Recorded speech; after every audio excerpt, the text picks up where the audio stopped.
സുഹൃത്തുക്കളെ, പുതിയൊരു വീഡിയോയിലേക്ക് എല്ലാവർക്കും സ്വാഗതം. ക്രെയിൻ ഫിറ്റ് ചെയ്തിട്ടുള്ള ട്രാക്ടറാണത്.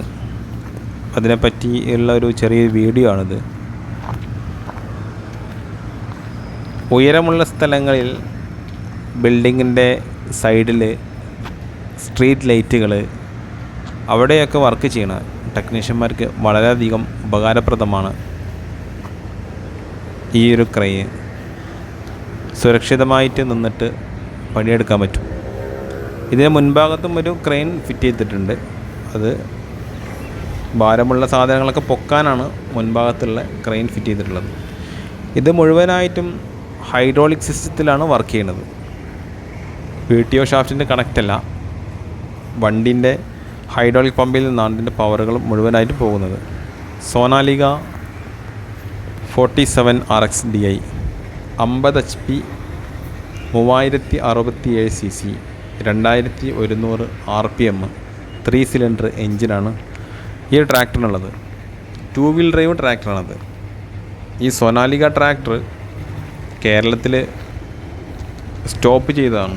2023 വീണ്ടും തുറന്ന് പാലക്കാട്. 2019 കാലഘട്ടങ്ങളിൽ ആ ഒരു സമയത്ത് സ്റ്റോപ്പ് ചെയ്ത വണ്ടി ഡീലർമാരുടെ കൊള്ളരുതായ്മ കൊണ്ടാണ് സ്റ്റോപ്പ് ചെയ്തത്. നല്ല പെർഫോമൻസ് ഉള്ള വണ്ടിയായിരുന്നു. ഇതൊരു 2 വീൽ ഡ്രൈവ് ട്രാക്ടറാണ്.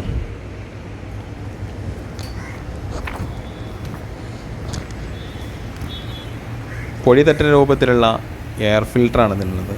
ഓയിൽ ബ്രേക്കാണ്, ഡ്യുവൽ ക്ലച്ചാണ്, പവർ സ്റ്റിയറിംഗ് ആണ്. അങ്ങനെ ഒരുപാട് വിശേഷണങ്ങൾ ഇതിനുണ്ട്. ഹൈഡ്രോളിക് പമ്പാണിത്. സോനാലിക ട്രാക്ടറിന് എല്ലാ ട്രാക്ടറുകൾക്കും ഈ ഒരു വലതുഭാഗത്താണ് ഹൈഡ്രോളിക് പമ്പ് ഉള്ളത്. അതിൽ നിന്നും ഓയിൽ പാസ് ചെയ്യണ പൈപ്പാണിത്. ഇത് നേരെ പോകുന്നത് ക്രെയിൻ്റെ ഡിസ്ട്രിബ്യൂട്ടറിലേക്കാണ്. അവിടുന്ന് സെലക്ടർ വഴിയാണ് ഇത് വർക്ക് ചെയ്യണത്.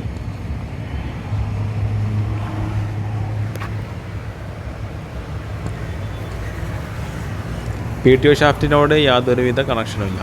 ഇത് ഏത് ഭാഗത്തേക്കും തിരിയാൻ രൂപത്തിലുള്ള സെറ്റിങ്സാണ് ഈ ഒരു ക്രെയിനിന് ബാക്കിലത്തെ ക്രെയിനിലുള്ളത്. ഫ്രണ്ടിലെ ഈ ക്രെയിൻ സെറ്റ് ചെയ്തിട്ടുള്ളത് നമ്മൾ ഭാരം കൂടിയ സാധനങ്ങളൊക്കെ പൊക്കാനും വേണ്ടിയിട്ടാണ്. എന്തായാലും തമിഴ്നാട്, കർണാടക, അങ്ങനെ കേരളത്തിൻ്റെ പുറമേയുള്ള സ്ഥലങ്ങളിലൊക്കെ, സംസ്ഥാനങ്ങളിലൊക്കെ ഈ സോനാലിക ട്രാക്ടർ ഇഷ്ടംപോലെ ഉണ്ട്. കേരളത്തിൽ മാത്രമാണ് കമ്പനി നിർത്തിപ്പോയത്. പക്ഷേ ഇപ്പോൾ വളരെ വിശാലമായിട്ട് ഉള്ളൊരു ഷോറൂമൊക്കെയാണ് പാലക്കാടുള്ളത്. എല്ലാ സാധനങ്ങളും അവിടെ ലഭിക്കുമെന്നാണ് പറയുന്നത്. ഇല്ല എങ്കിൽ കോയമ്പത്തൂർ അല്ലെങ്കിൽ സേലം അങ്ങനെ ഉള്ള സ്ഥലങ്ങളിൽ നിന്നൊക്കെ ഇതിൻ്റെ സ്പെയറുകളൊക്കെ ലഭിക്കും എന്നാണ് കമ്പനി അവകാശപ്പെടുന്നത്. വാട്ടർ കൂളിംഗ് സിസ്റ്റമാണ് ഇതിനുള്ളത്. എൻജിൻ തണുപ്പിക്കുന്നത് റേഡിയേറ്റർ ഉപയോഗിച്ചിട്ടാണ്. റേഡിയേറ്ററിൽ വെള്ളം നിറച്ചിട്ട് ആ ഒരു സിസ്റ്റമാണ് എല്ലാ ട്രാക്ടറുകളും ഉള്ളതുപോലെ തന്നെ. അതിൽ ഐഷർ ട്രാക്ടർ മാത്രമാണ് വായു കൊണ്ട് എൻജിൻ തണുപ്പിക്കുന്നത്. ബാക്കിയുള്ള എല്ലാ വണ്ടികൾക്കും, എല്ലാ ട്രാക്ടറുകൾക്കും വെള്ളം ഉപയോഗിച്ചിട്ട് തന്നെയാണ്. അപ്പോൾ വീഡിയോ നിങ്ങൾക്ക് ഉപകാരപ്രദമാണെങ്കിൽ ചാനൽ സബ്സ്ക്രൈബ് ചെയ്യുക. വീഡിയോ ഇഷ്ടമായി ലൈക്ക് ചെയ്യുക, ഷെയർ ചെയ്യുക, കമൻറ്റ് ചെയ്യുക. Okay, thank you.